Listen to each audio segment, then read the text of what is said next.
11 సంవత్సరాలుగా ప్రధానమంత్రి అయిన తర్వాత ఈరోజు భారతదేశంలో ప్రజల సంక్షేమం రక్షణనే ముందుగా వెళ్తున్నారు. 11 సంవత్సరాలైన సందర్భంగా భారతీయ జనతా పార్టీ ఆధ్వర్యంలో దేశం మొత్తంలో కూడా నరేంద్ర మోడీ గారు చేసిన అనేక అభివృద్ధి కార్యక్రమాలు ప్రజల్లో తీసుకెళ్లే భాగంగా ఈరోజు పాల్వంచ పట్టణంలో బీజేపీ ముఖ్య నాయకుల సమావేశం కావడం జరిగింది. అది వరకు 5-6 దశాబ్దాలు కాంగ్రెస్ పరిపాలించిన ఈ దేశంలో అభివృద్ధి కానీ రక్షణ రంగంలో కానీ అంత కుంటుపడి ఉంటే నరేంద్ర మోడీ గారు ప్రధానమంత్రి అయిన తర్వాత ఈ భారతదేశంలో సుమారు నిరుపేదలైన 4 కోట్ల మందికి గృహాలు మంజూరు చేశారు. అదేవిధంగా 81 కోట్ల మందికి ఉచితంగా రేషన్ బియ్యం ఇస్తున్నారు. ఇవాళ రహదారులు కూడా అంటే అంతకుముందుకున్న రహదారుల కంటే ఇవాళ 1000 కిలోమీటర్లు పెంచడం జరిగింది. అదేవిధంగా 12 కోట్ల మంది పేదలకు టాయిలెట్స్ ఇచ్చారు. అదేవిధంగా 74 ఉన్న విమానాశ్రయాల్ని ఇవాళ 146 విమానాశ్రయాలుగా చేశారు. ఇలా చూస్తే 7 ఐఐటీలు కానీ 8 ఐఐఎంలు కానీ 16 ఎయిమ్స్ హాస్పిటల్స్ కానీ ఇవాళ భారతదేశంలో నరేంద్ర మోడీ గారు కట్టియడం జరిగింది.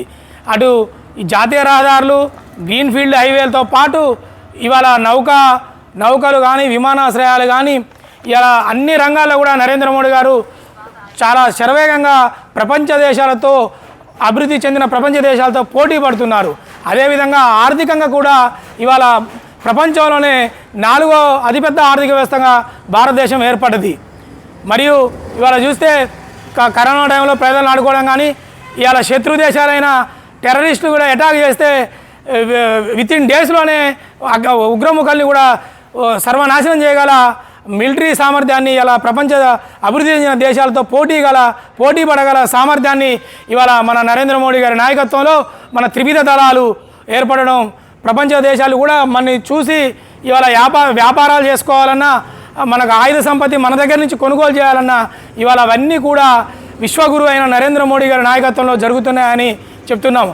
ఇవాళ సుమారు డైరెక్ట్ కేంద్ర రంగ ప్రభుత్వం నుంచి ఈ దేశంలో 740 పథకాలు డైరెక్ట్ కేంద్ర ప్రభుత్వ పథకాలు ఉంటే 65 పైచిలుకు ప్రభుత్వాలు కేంద్ర సహాయంతో రాష్ట్ర ప్రభుత్వాలు చేస్తున్నాయి. కానీ ఈ రాష్ట్రం కాంగ్రెస్ పార్టీ పరిపాలన ఉన్నది.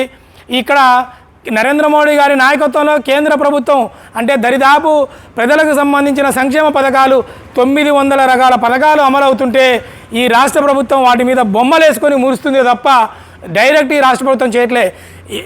తెలంగాణ రాష్ట్రం ఏర్పడ్డప్పుడు ఎంతో మిగులు బడ్జెట్తో ఉన్న ఈ రాష్ట్రాన్ని గత పాలకులు అనవసరమైన వ్యర్థ ఖర్చులు పెట్టేసి ఆ పనికిరాని కొన్ని కట్టడాలు నిర్మించేసి కోట్ల రూపాయల అప్పులోకి నెట్టడం జరిగింది.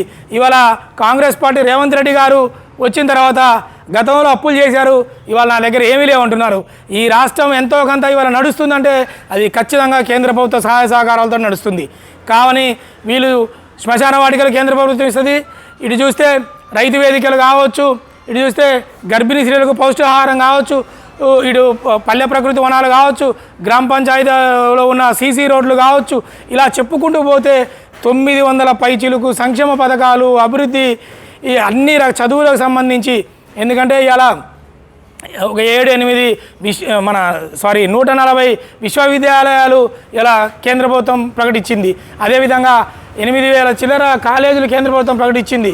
అటు ఎడ్యుకేషన్కి సంబంధించి కానీ వృత్తి నైపుణ్య కేంద్రాలకు కానీ మహిళల అభివృద్ధి చెందడానికి కానీ స్వయం సహాయకంగా మహిళల అభివృద్ధి చెందడానికి ఈ ముద్రా లోన్లు 52 కోట్ల ముద్రా లోన్లు ఇవ్వడం జరిగింది.